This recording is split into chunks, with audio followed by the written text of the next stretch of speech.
P T I کے اندر کیا چل رہا ہے؟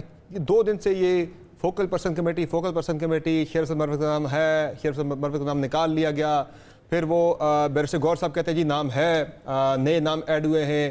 آپ کی پارٹی کے اسپوکس پرسن رؤف حسن صاحب کہتے ہیں نہیں جی وہ تو پرانے تو فارغ ہو گئے۔ پھر انہوں نے ایک نوٹیفیکیشن بھی نکال دیا جس میں 5 لوگ انہوں نے کہا ہے، باقی پچھلے والوں کے نام جو ہیں وہ کریں گے سپر سیڈڈ۔ بہت شکریہ۔ چیئرمین صاحب کے بیان کے بعد کسی اور بیان کی اہمیت ہی نہیں رہتی ہے، اور یہ کوئی اتنا اہم منصب تھا ہی نہیں۔ شاید میڈیا میں آج کل خبروں کی قلت تو نہیں ہونی چاہیے، کیونکہ ایک پی ٹی آئی میں خبروں کی قلت لگتا ہے بہت زیادہ ہے کہ آپ نے ایک نان ایشو کا ایشو بنایا ہوا ہے پی ٹی آئی کے اندر۔ 6 فوکل پرسن تو پھر یہ نوٹیفیکیشن کیوں نکال رہے ہیں؟ باضابطہ اس میں سپر سیڈڈ کا لفظ نکال کے کہ پچھلے 2 ممبر کو سپر سیڈ کر دیا گیا ہے، 5 ممبر ایڈ ہو گئے۔ چلے جی 5 جو ایڈ ہو گئے ان کو میں دلی مبارکباد دیتا ہوں کہ اتنے منصب جلیلہ پر سرفراز ہوئے ہیں۔ باقی میرے لیے معنی نہیں رکھتا ہے، میں جن کو بھی ملاقات کرانا چاہوں میں کسی بھی ٹائم کرا سکتا ہوں۔ یہ ہوا کیا سارا؟ یہ مقصد تھا کیا اس ساری ایکٹیویٹی کا؟ پہلے نام آپ کا آیا، عمیر نیازی کا آیا، اس میں جو پہلا آیا تھا خان صاحب اس میں آپ کا نام تھا، عمیر نیازی کا نام تھا، پلس لکھ کے آگے ہاتھوں سے اس میں بیرسٹر گوہر کا نام بھی ایڈ ہوا تھا بعد میں۔ پھر یہ وہ پلس کے بعد مائنس کیوں ہو گیا؟ پھر یہ پلس کے بعد مائنس کے لیے تو لوگ کوشش کرتے رہتے ہیں نا۔ اصل میں جب یہ ہوا تو اس کے بعد جو ہیں شاید میرے نام کی موجودگی کچھ لوگوں کو اچھی نہیں لگی ہوگی، تو وہ دوبارہ خان صاحب کے پاس گئے اور انہوں نے یہ نہیں کہا خان صاحب نے کہ ان کا نام نکال دے، انہوں نے کہا جی ان کو بھی ڈال دے۔ اس کے بعد یہ سلسلہ شروع ہوا ہے، لیکن اب مجھے افسوس ہوتا ہے کہ میں فوکل پرسن لگا کیوں ہوں، کیونکہ نہ لگتا تو یہ ڈرامہ ہی نہ شروع ہوتا۔ اچھا، ابھی اس میں جو آپ کہہ رہے ہیں نکلوانے والوں میں کیا یہ شبلی فراز کا اس میں ہاتھ تھا، کردار تھا، یا عمر ایوب کا تھا، بیرسٹر گوہر کا تھا؟ کون تھے لوگ جنہوں نے نہیں چاہتے تھے آپ اس کمیٹی میں ہو؟ کون سی کمیٹی میں؟ یہ فوکل پرسنز والی جو ہے۔ فوکل پرسن ان کو مبارک ہو، میری دلچسپی نہیں ہے، نہ میں نے کہا تھا نہ مجھے علم تھا خان نے فوکل پرسن مقرر کیا ہے۔ وہ جیل سپرڈنٹ آیا، انہوں نے عدالت میں کاغذ پیش کیا کہ جی کل خان صاحب نے یہ کیا ہے، تو اس کے بعد جو ہیں یہ سلسلہ شروع ہوا۔ دیکھیں کوئی ایشو کسی کو مل نہیں رہا ہے، یہ اس کے پیچھے سارا فلسفہ یہی ہے کہ ان عناصر کی کوشش ہے کہ ڈیگریڈ ثابت کر دیں کہ دیکھیں جی خان صاحب نے اس کو نکال دیا پی ٹی آئی کے ورکرز کی نظروں میں، اور یہ سیاست چل رہی ہے آج کل ہماری پارٹی میں بدقسمتی سے۔ کام جو ہیں جدوجہد کا یا سٹرگل کا یا احتجاج کا جو جلسے جلوس ہم نے کرنے ہیں وہ پس پش ڈالا جا رہا ہے، اور وہ بڑے کام ہیں آپ کے جو پس پش ڈلے ہوئے ہیں۔ اصل کام ہی ہمارا یہی ہے، یہ کیا ایشو ہے فوکل پرسن بن گیا نہیں بن گیا؟ ہمارا کام ہے احتجاج پہ لوگوں کو نکالنا۔ 23 مارچ کو جلسہ کرنا تھا، نامعلوم وجوہات پہ وہ پوسٹ پون ہوا، 30 کو چلا گیا۔ 30 کو جلسہ کرنا تھا، نامعلوم وجوہات پہ 6 کو چلا گیا۔ 6 کو جلسہ تھا، اب لا متنائی تاریخ ہیں، کوئی تاریخ ہی نہیں رکھی گئی۔ ہوگا بھی کہ نہیں ہوگا اب جلسہ؟ یہ میرا خیال ہے کہ شاید کوششیں تو یہ ہو رہی ہے کہ ہماری تمام توجہ ہیں وہ اس سے ہٹ کے یہ نان ایشوز پہ ہو جائے۔ اور یہ جلسے کے بارے سے یہ بتائیں کہ کون لوگ ہیں جو چاہتے ہیں جلسہ نہ ہو پارٹی کے اندر؟ پتہ نہیں، جو لوگ ڈر رہے ہوں گے، یا میں تو خود یہ سمجھتا ہوں کیا کوئی وہ جلسے میں کوئی خرچے کا فنڈنگ کا مسئلہ آ رہا ہے، یا کیا ہے؟ سنا ہے پارٹی فنڈ میں بڑے پیسے سے آئے ریسنٹلی، کوئی سینٹ کے ٹکٹوں کے اندر جو ہے لوگوں نے بڑا پیسہ دیا پارٹی فنڈ میں۔ مجھے تو سینٹ کے ٹکٹوں کا کوئی علم نہیں ہے کیونکہ میرا اس سے کوئی سروکار ہی نہیں۔ اچھا، لیکن پارٹی جو ہیں جلسہ کرا رہی ہے، کوئی پیسوں کی قلت تو نہیں ہے نا کوئی جلسہ کرانے کے لیے؟ نہیں، اس سے بھی میرا کوئی تعلق نہیں ہے۔ اچھا، جلسہ تو آپ نے کرانا تھا اسلام آباد۔ میرا کام ہے اجازت لینا، میرا کام ہے پبلک کو موٹیویٹ کرنا، انوائٹ کرنا، خان سے کوارڈینیٹ کر کے تاریخ وینیو دینا، اور لوگوں کو جو ہیں جلسے پہ راغب کرنا۔ یہاں تک میری فرائض ہیں۔ جلسے کو فائنانس کرنا ہے، کس نے کرنا ہے اور کیا ہونا ہے، اس سے میرا تعلق نہیں ہے۔ اچھا، مجھے یہ بتائیں کہ کل ایک کمیٹی بنی، پہلے یہ جو چلتا رہا تنازع فوکل پرسن والا، اس میں سے کچھ لوگ آپ کا نام نکلوانے میں کامیاب ہو گئے، آپ کے بقول کچھ لوگ کامیاب ہو گئے۔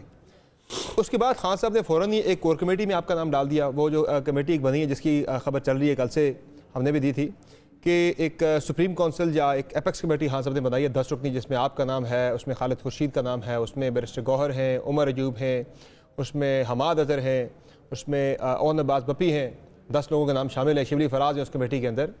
تو یہ ایک سپریم کونسل ہے، یہ بنا دی گئی، اس میں آپ کا نام پھر شامل کر لیا گیا. اس کی بھی میری اطلاع کے مطابق تو کچھ لوگوں نے مخالفت کی تھی آپ کا نام شامل کرنے پہ، لیکن خان صاحب نے کہا جی کہ یہ نام ڈلے گا. تو اس کمیٹی کا مقصد کیا، یہ جو 10 رکنی بنی ہے؟ یہ 10 رکنی کمیٹی قائم ہوئی ہے اور اس 10 رکنی کمیٹی کا کام ہے تمام معاملات کو اوورسی کرنا، سیم پیج پہ سب کو رکھنا، کوئی اختلاف رائے ہو تو یہاں سے ہی ختم کرنا، کور کمیٹی کے معاملات کو دیکھنا، ایگزیکٹو کمیٹی کے معاملات کو دیکھنا، پروٹیسٹ کے معاملات کو دیکھنا، الغرض پارٹی کے تمام معاملات کو اوورسی کرنا اور اس حوالے سے فائنل فیصلے لینا اس کمیٹی کا کام ہے. اس کے لیے کور کمیٹی ایک بڑا پلیٹ فارم تھا پاکستان تحریک انصاف. کور کمیٹی کے بعد آپ کو کور کمیٹی بنانی پڑی، اس کا مطلب ہے کہ کور کمیٹی میں سب اچھا نہیں ہے؟ نہیں، میرا خیال نہیں ہے. کور کمیٹی میں ایک انپٹ آتا ہے. کور کمیٹی جو ہے وہ اب اس کمیٹی کے بعد اس کی حیثیت ہو گئی ہے کنسلٹیٹیو باڈی کی، اچھا، جو اپنی ریکمنڈیشن اس باڈی کو دے سکتی ہے. اس باڈی کا نام کیا ہے؟ اس کا سپریم کونسل ہے، ایپیکس کمیٹی ہے؟ ایپیکس کمیٹی ہے. ایپیکس کمیٹی ہے. اور یہ مجھے بتا دیں کہ اس کا نوٹیفیکیشن کب آ رہا ہے اس کا؟ چونکہ وہ فوکل پرسن والی پہ تو چھوٹی چھوٹی چیزوں پہ نوٹیفیکیشن نکل رہے ہیں، آپ کا پارٹی جو ہے آپ کے پارٹی سیکریٹریٹ نکال رہا ہے. یہ تو بڑی کمیٹی آپ نے بتایا بن گئی ہے، آپ نے تصدیق کی، تو یہ ابھی تک کیوں نہیں نوٹیفائی ہوئی؟ یہ تو کہ آپ کے نام کی وجہ سے تو نہیں رک گیا نوٹیفیکیشن؟ بات یہ ہے میرا نام کسی کمیٹی میں ہو یا نہ ہو، معنی رکھتا ہے میرا کام، اور مجھے کسی عہدے کی نہ ضرورت ہے نہ لالچ ہے. یہ بھی خان کی شفقت ہے کہ انہوں نے میرا نام ڈال دیا، نہ بھی ڈالتا میں کام پھر بھی اپنا کرتا جو خان نے مجھے تفویض کیا ہوا ہے. بہرحال نوٹیفیکیشن نکالتے ہیں نہیں نکالتے ہیں اس سے میرے کوئی سروکار نہیں ہے، پارٹی کے معاملات ہیں، گور صاحب دیکھیں گے. اچھا مجھے یہ بتا دیں کہ گور صاحب تو دیکھیں گے، لیکن وہ گور صاحب کی بات کچھ اور ہوتی ہے، آپ کے پارٹی کے جو آفیشیل اسپوکس پرسن ہیں وہ کچھ اور بات کرتے ہیں. روف حسن صاحب وہ بالکل ان سے متضاد. کل بھی مثلا یہ فوکل پرسن والے پہ بھی بیرسٹر غور کہتے ہیں نہیں نام ہے، لیکن آپ کے ترجمان کہتے ہیں نہیں یہ بالکل نام نہیں ہے، نکال دیا گیا. وہ بالکل ان کے اپوزٹ جا کے بات کر رہے ہوتے ہیں. یہ پہلی دفعہ میں نے جماعت دیکھی جہاں پہ پارٹی کے اسپوکس پرسن کا موقف چیئرمین کے موقف سے بالکل ایک 180 ڈگری پہ مختلف ہوتا ہے. بہرحال اسپوکس پرسن شاید اس کی خواہش یہ ہوگی خبر دینا چاہتا تھا، باقی یہ حقیقت نہیں ہے. خواہش کو انہوں نے خبر بنایا؟ ہاں، خواہش کو خبر بنایا. اچھا مجھے یہ بتا دیں کہ یہ جو تقسیم صرف یہاں تک موجود نہیں ہے، بلکہ تقسیم جو ہے وہ سینٹ کے ٹکٹوں پر بھی میری اطلاع کے مطابق میری خبر یہ ہے کہ موجود ہے. اور جو مجھ تک جو ذرائع سے پہنچی خبر وہ یہ ہے کہ مرزا افریدی کو جو ہے خان صاحب ٹکٹ نہیں دے رہے تھے، لیکن ٹکٹ جو ہے وہ مل گیا مرزا افریدی کو. یہ کیا ہوا ہے معاملہ؟ مرزا افریدی کو ٹکٹ کیسے مل گیا؟ اس بندے نے تو 9 مئی کے بعد تقاریر نہیں کی تھی پارٹی کے خلاف. خان صاحب نے تو مرزا افریدی کو ٹکٹ نہ دینے کے بارے میں فیصلہ کیا تھا اور ہمیں آگاہ کیا تھا. اچھا، اس کے بعد مجھے علم نہیں ہے کہ پارٹی نے ان کو ٹکٹ دیا یا نہیں، کیونکہ کوئی نوٹیفیکیشن میں نے نہیں دیکھا ہے کہ مرزا افریدی صاحب سینیٹر کی لسٹ میں ہیں.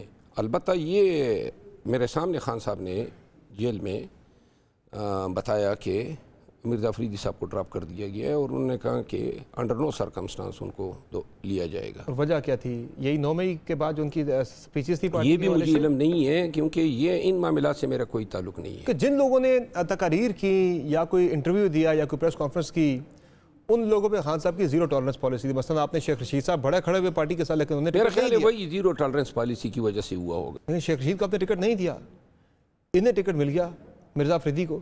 تو یہ کون سے zero tolerance policy? Sheikh Rashid کے پاس پیسے نہیں تھے. میں نے تو یہ دیکھا ہے کہ ان کا نام ڈراپ کیا گیا، میں نے بعد میں تو یہ نہیں دیکھا ہے کہ وہ ابھی نام وہ دوڑ میں سینٹ میں دوڑ میں پی ٹی آئی کے candidate. I can't confirm it. وہ تو میں کنفرم کر رہا ہوں نا. نہیں، مجھے علم نہیں ہے، کیونکہ بیرسٹر غور صاحب کو پھر ان معاملات کا علم ہوگا.